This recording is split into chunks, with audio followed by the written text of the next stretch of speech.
سال 2010 سال تشریف گرفتیم که بغیر از سیاحی همچون پیشبری هنرمندی رو پیش گیریم و تا این دم یک چند لایه‌هایی که با دستگیری زنانی محل اجرا کرده شد از طرف تشکیلات حاضر لایحه رشد هنرمندی رو پیش گرفتیم که نامش رشد هنرمندی با واسطه تشکیل کارگاه خرد استحصال گلیم بافی و تشکیل خانه مهمان قبول کنی هنرمند. این یک موضوع یک روندی نو برای تاجیکستان می باشد. تشکیل کردن خانه مهمان قبول کنی این یک چند به خود عامل ها دارد. برای سیاحان گریم وقتی که سیاح می آید وای چی را دیده می خواهد؟ وای مهمان نوازی اصلی را دیده می خواهد و طبیعت را دیده می خواهد. وقتی که ما سیاح را در خانه مهمان قبول کنی جایگیر میکنیم وای با نزدیک با عرف و عادت های خلق تاجیک با عنعنه ها با خوراک های ملی شناس می شود و آن اصلی مهمان نوازی تاجیکی را درک می کند. برای همین ما بسیار خانه‌های مهمان قبول کنی را تشکیل کردیم در وادی زرفشان، در دره اسکندرکل، در هفکل، در کل کلان. اکنون تصمیم گرفتیم که یکمین شده در تاجیکستان خانه مهمان قبول کنی هنرمند رو تشکیل کنیم. برای چی؟ وقتی که وای به خانه هنرمند می آید وای هنرمند چخیل مهنت میکند چخیل نشان میدهد هنری خود را سیاح از نزدیک شناس می شود و در همین لایحه ما یک چند خط سیرهای هنرمندی را تشکیل کردیم. وقتی که الکی ما مهمان را قبول کردیم و به خانه مهمان قبول کنی هنرمند می آید و از نزدیک چخیل و گلیم بافی چخیل و سوزنی دوزی رو از نزدیک شناس می شود و همین خیلی خط سیر هم داریم که یک روز دو روز ایستاده و هم سوزنی دوزی را یاد می گیرد هم گلیم بافی را. مقصد از این لایحه از آن است که ما شرایط مهیا کنیم که هنرمند زنهایی که در دهات زندگی میکنند درآمدی علاوه‌ای با واسطه هنری خود گیرند با واسطه قبول مهمان گیرند. این هم یک چند عامل های خوب دارد. وقتی که سیاح می آید و تاجیکستان را نه فقط شهرها را دیده بهره میبرد وقتی که به دهات می آید و همین زندگی دهات را از نزدیک قبول میکند. این هم یک چخیلی گویم یک فیشکه خود را دارد که یک ما تاجیکستانی ها زندگی اصلی دهات را نشان داده توریست را با همین واسطه جلب میکنیم. 2018 تا 2019 به خانه خود 4 بار مهمان قبول کردیم. مهمان های اولا آوردگیشون اویلوی بود، نامشون دانیل و لیلی بود، نیمیس بودن. آنها اومدن هم ما با آنها معقول شدیم هم آنها با ما معقول شدن. با این سال از گرمانیا آمدن، از قرقیزستان آمدن، اویلوی باز از مسکو آمدن که بسیار معقول شد. محیط ما با آنها معقول شدن به مهمان های راستی گپ همشون خرسند برفتن هم ما خرسند هم آنها خرسند.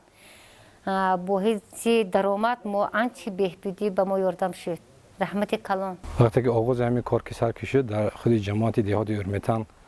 همین برنامه یعنی جمع آمد گذارده شد و همانا تصمیم گرفتن که در همین دهه تشکیل کنند. برای تشکیل نمودن همین کار ما همین خانه واگذار کردیم و به گردن گرفتیم و عموما برای پیشروی همین کار که زنهای دهه به شغل دائمی مشغول میشوند ما طرفدار همین کار هستیم. اساسا دهی ما زیاده از 420 خواجگی و 1850 اهالی زندگی میکنند و شغل اهالی زنها که در این دهه ها کوهسار که جای عموما کوهسار می باشد فقط در اینجا زنها به شغل های اساسا کارهای کشاورزی خواجگی مشغولند و زیاده از 40% زنهای هستند که به هنرهای مردمی گلیم بافی، قراق دوزی مثلا یا که نمد ریزی، گل دوزی و ادرس بافی عموما قابلیت دارند. ما خیلی میندار به خود اهالی هستیم. برای خصوصا برای اویلی همین اپای منیره، اپای محرم دیگر زنانی که در لایحه ما اشتراک میکنند. چون که تا وقتی که اویله دستگیری نکند زن خود هرچند امکانیت، شوق یا اینکه همین استعداد داشته باشد هم تا اویله دستگیری نکند کار کرده نمیتواند. بنابر همین ما برای اویلی آنها، شوهران آنها، اویلی آنها میندار هستیم. инчунин ба аҳли ҷамоат маъмурияти ҷамоат ки ин қадамҳои моро дастгирӣ мекунанд. ҳарчанд ки ҳамин ҷамоати урметан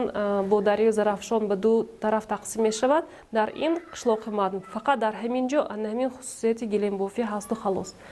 ҳолон ки талабот дар он сӯи дарё аллакай ба ин гуна гилемҳо вуҷуд надорад. бинобар ҳамин мақсад гузоштем ва фикр кардем ки ҳамин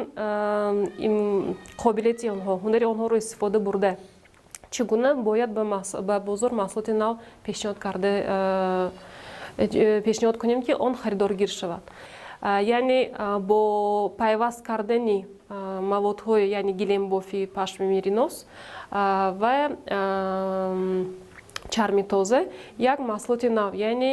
ин ҷуздонҳо истеҳсол кунем. ягон бор инҳо чен кардан ё ин ки андоза гирифтан, ин аз ин ба ин тарафи сифат он қадар эътибор намедоданд. бинобар ҳамин мо кӯшиш кардем ки систематизация, яъне ба тартиб даровардани корро кӯшиш кардем. фарқияти заноне ки мо бо онҳо ҳамкорӣ мекунем аз он иборат ки мо талаб мекунем ки ба сифат эътибори калон диҳанд. чунки имрӯзҳо вақте ки дар бозор ё ки дар соҳаи ҳунармандон хеле зиёд ҳастанд, бозори маҳсулоти ҳунармандӣ оҳиста оҳиста рақобатнок шуда истодааст ва нигоҳ доштани сифат яке аз омилҳои муҳим мебошад то ки маҳсулоти ту харидоргир шавад. мо аввал онро бармекашем, баъд гул мемонем, баъд ба об кафк анзохта вайро тар мекунем. аввал онро умеда баркашида ҳамашро вазнашро дуруст мекунад, баъд холаи муҳаррам онҳоро гул монда, баъд одамҳои дигар онҳоро мемонанд. онҳоро чончӯ карда, баъд онҳоро размерҳошро чен мекунем, баъд онҳоро ба оби хунук шушта кафкашро тоза карда, баъд ба ҷои офтобӣ мемонам, баъд онҳоро хушк карда муаллима онҳоро гулдозӣ мекунад, ба умедаю кибриё онҳоро гулдозӣ мекунад.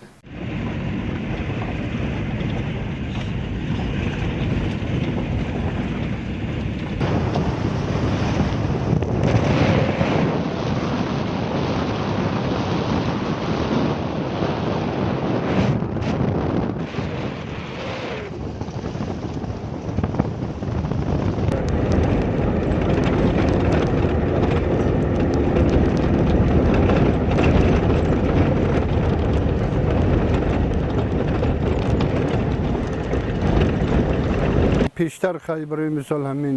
ما هر کجا روسیه هم خیلی جاها کار میکردیم. وقتی که همین لوحه اومد همین قشلاق منبع اکو جمشید ما رو تشکیل کردن که همین خیلی که خونه‌ش گستوای دام میکند خونه خودش. بعد وقتی که من همینجا همین کار سر کردم دو تا خانه داشتم. همین دو تا خانه داشتم، من همینجا همین خانه با مهمونای قبول میکردیم. خیلی سال در سال با مهمونا بسیار شدن. مویا پرکتیکا بردن قرغیزستان، برده اونجا یک 5 شهرهاش نشون دادن که قرغیزا چخیل اونا از ما پیشتر، اونا ویشون پیشتر دیدن که نشون دادن که چخیل قرغیزا مهمونا قبول میکنن. بعد همه خیل از همونا آموختیم، با اومدیم با خیلی کار کردیم دادیم تا حاضره. با من اینجا این امارات با ساختیم، هم خیلی بیزنس کار کرده بردی سادگی. همین نقضش همین که برای مثال خیلی پیش خونه‌تون با کار میکنید، برای مثال محنتتون حلال، برای مثال همین چیزتون میفروشید، محصولاتتون هم خیلی کرده زندگانی پیش بردی سادگی. از تمام دولت آدم قبول کردیم، از گرمانیا، فرانسه، ژاپن، خیتای، اسرائیل، برای مثال دیگرش گلندیا، فنلندیا، همین دولت ها از تمام دولت آدم قبول کرده. همین تابستونش قطعی. من همین امارات با همه شرایطش دورنش بکردم موندگی برای مهمونا. دورنش با دوش هست، دیوان دارد، پیچکا موندگی اگر که توریست خواهد که گرم کردن با پیچکا با کمرقتی علوم میکنه. کات اینجا با اکن 12 تا یک 20 تا 25 تا کد همیشه بهای این سیزن کن نشمردگم کتاب رجیستراسیون کردگی کن نمیدونم 700 تا باشد می 500 تا باشد من نمیدونم نشمرد اون وقتی که این آدم منبع وای میونو ساخته دادن از آفیس میونو ساخته دادن بعد همون میونو قطعی از همون روی میونو برای مثال وقتی که اگر وای انگلیسی باشد ما انگلیسی نمیدونیم روسی میدونیم میونو میبریم اونجا 3 زبان قطعی نوشتگی تاجیکی روسی وای قطعی خارجی قطعی انگلیسی بعد نشون میدهد که من برای مثال میخواهم که برای مثال عبید با آش میخورد یا بیگاه با ابقاد وگنیتر میخورد یا که برای مثال چی میخورد همون چیزی گفتگیش از روی مینو کرده میتیم تمام وقتش قطعی برای مثال ساعت 6 گوید 6 8 گوید 8 چیزی که گوید میخیل زفترکش هم میخیلین از روی مینو کرده میتیم همه محصولاتی که از همینجا سیب هست برای مثال زردآلو هست سرخک هست کارتوشکا هست من این کارتوشکا کرم سبزی همین محصولات های گوشت همین چیزهای همه محصولاتی که از خودم اکولوژی تازه هست از همین چیز برای مهمونا توریستا با استفاده میبریم ما جا نتی گفتن این مردم ما خیلی بود میگفتن که این کافرها هست اینا نبیارید اینا اینجا قشلاق من نبیارید اینا برای مثال اینا آدمای بیگناه محروم زنای ما زن هست دختر هست چیز هست اینا قشلاق به راه نتیر شما همه خیلی گفتن همه خیلی تا حد عرضه نوشته بودن و وقتی که توریستا آمدن یک کسب خر در کار شد خرش گرفته بود تا 7 کوله امروز 50 سوم داد یک روز کارش 50 سوم خرش به 50 سوم خودش به 100 سوم مثلا گلیمش خرید فروخت و دید که فایده شبیش هم فروشد بعد گفت که ها گفت حساب درآمد بوده است این نباشد اینا باز زیادتر کردن در کار با مردم فهمید حاضر همه میخواهد که برای مثال که چیزش محصولات فروشد برای مثال چیزش وای کنه دیدن آدما میخیلیم ما انا اینجا توریستا میبیان انا رجیستراسیون میکنیم نشمردگم که اونا چند مقدارشون چقدره خیلی انگلیسی انا چی در کار دارن اونا چی خدمت لازم هست با انگلیسی گپ میزنیم با اون مهمونا مثلا انا خوراکشون یا که یگون چیز اونا میبینن که انا خونی من بس سوی نیست یا که یک پرابلم شود اگر من گپ میزنم من انا پدرم به میگم اونا وای میکنه من نمیخوام که مثل این کس برای با توریستا کار کرده 100% انگلیسی همگیشه خوانده با دیگر زبان‌های هم یاد گرفته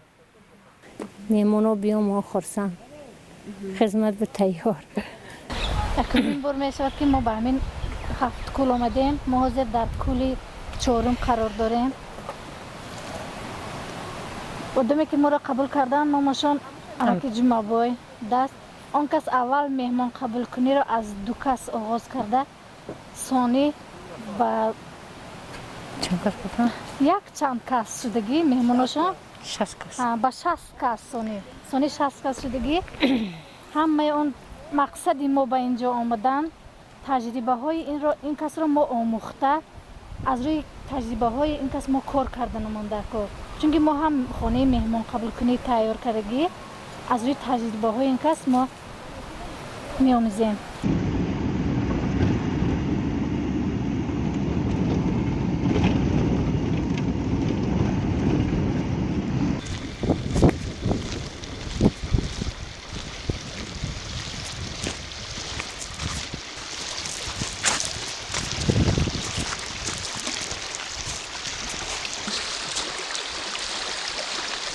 اینجا کل هفتم هست کل هفتم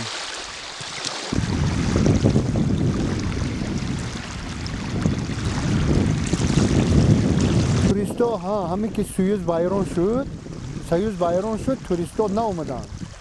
توریستا من نمیدونم چی خیال کردن ممکن گفتن تاجیکستان جنگ هست ممکن برای همه خیال کردن که ممکن جنگ باشد و بعدی که حاضر وای شد توریستا حاضر آمدن دیدن که برای مثال تاجیکستان تینچ هست برای مثال آروم هست مردمش مردمی خوب هست مهمان نواز هست دیدن که همه خیلی بعد توریستا آمده استادیم هر سالی هر سال در سال توریست‌ها زیاد شده اومده سادن. اون آدم‌هایی که کار سر کردند و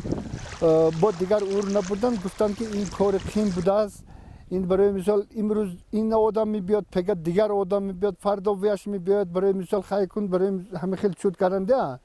اگر وای برای مثال کار تو سر کردی و تو برای مثال نانش خوردن برای مثال وای آدم در کار که طاقت کند عذاب میکشید چیز میکنید بعد کار میشود. وای برای مثال خیال میکند که ها من توریسم کار میکنم و همه میبیاد و خیال میکند که می یک لوحی وای با چقدر خانه کمک کرده ساخته تیاد برای مثال شرایط کرده تیاد همه چیز کرده تیاد این خیلی کمک ها حاضر منبع نیست برای مثال هست کم به مقداری برای مثال به این میارش کدی یاردم کردن کدام آدمی که کار سر کرد پیش بردن گرفت برای مثال کرده رفتی ایستاده است اونجا همه یک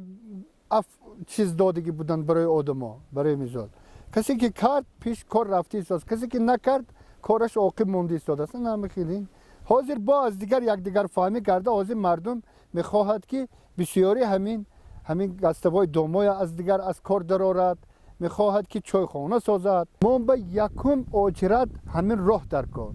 برای که اگر راه تازه کردگی باشد سیاح هم بسیار میبیاید مردم تاجیک ما هم بسیار میبیاید برای که راه که این خیلی وزمین هست و یک بار میبیاد میبیند که این خیل راه وزمین میترسد برای مثال سیاح هم میترسد در این راه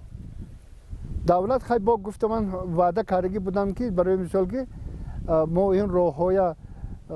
تازه کرده برای سال توریسم رشد توریسم راه های تازه کرده کلون کرده میمونیم که ماشینا نقص گذارد گفته یک سال پیش اومده خیلی وعده کردگی بودم آبی تازه هوای تازه پریروده بینید خیلی کوههای تازه این برای مثال در این چیزها استفاده بردن در کار آدم ها هست که با چکی این آب زار آدم های هست که برای این هوای تازه یک نفسش به چقدر پول داده از کم کدام دولت بینید چند هزار دلار صرف کرده برای همه آب تازه و هوای تازه میبیاد و یکم چیز گرفته نمیبرد در اینجا همه هوای گرفتگیش همه آب خورده باشد از همه آب گرفته میبرد